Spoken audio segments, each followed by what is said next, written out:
Il y a une situation que j'observe très souvent chez les personnes que j'accompagne. Elles ont beaucoup de capacités, elles ont travaillé sur elles en développement personnel, elles ont de l'intuition, des idées, de la profondeur, et pourtant, leur vie, leur activité semble rester au même endroit, comme si quelque chose les empêchait d'aller plus loin. Et ce qui est intéressant à observer aussi, c'est que généralement et très souvent, c'est pas un manque de compétences, ce n'est pas non plus un manque de volonté.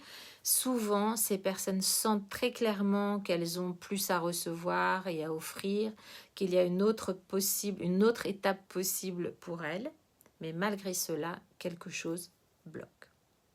Ce que j'ai observé, c'est que ce blocage n'est jamais à l'extérieur. Il vient d'un endroit beaucoup plus subtil, c'est ce que j'appelle le plafond invisible. Et c'est un plafond intérieur qui s'est construit au fil du temps à partir de notre histoire, de notre éducation, de certaines loyautés familiales aussi, ou même de certaines peurs que l'on ne voit pas toujours. Et ce plafond agit comme une limite silencieuse. On peut avancer, mais seulement jusqu'à un certain point, parce que ensuite, quelque chose nous ramène au même endroit. Parfois, cela se manifeste par de la procrastination, parfois aussi par un manque de confiance, ou alors par des décisions que l'on n'ose pas prendre, des choses que l'on n'ose pas dire. Et parfois aussi, c'est simplement une sensation étrange que l'on ressent, mais qu'on n'arrive pas à analyser. La sensation de tourner en rond, alors qu'au fond de soi, on sait que l'on pourrait aller beaucoup, mais beaucoup plus loin. Ce qui est intéressant aussi, c'est que ces moments arrivent souvent quand on a une nouvelle version de nous qui est en train d'émerger, une version plus affirmée, plus alignée, plus consciente de ce qu'elle peut apporter aux autres, au monde, à notre entourage. Mais cette nouvelle version demande aussi de laisser derrière soi certaines anciennes habitudes, et c'est souvent là que le plafond invisible apparaît. La bonne nouvelle, c'est que ces plafonds ne sont pas des fatalités.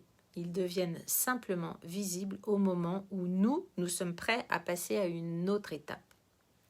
Donc c'est plutôt une bonne nouvelle. Et lorsqu'on les met en lumière, ils commencent à perdre un peu de leur pouvoir. Il existe dans la vie des moments très particuliers, des moments où l'on sent que on peut plus continuer comme ça, on peut plus faire exactement comme avant.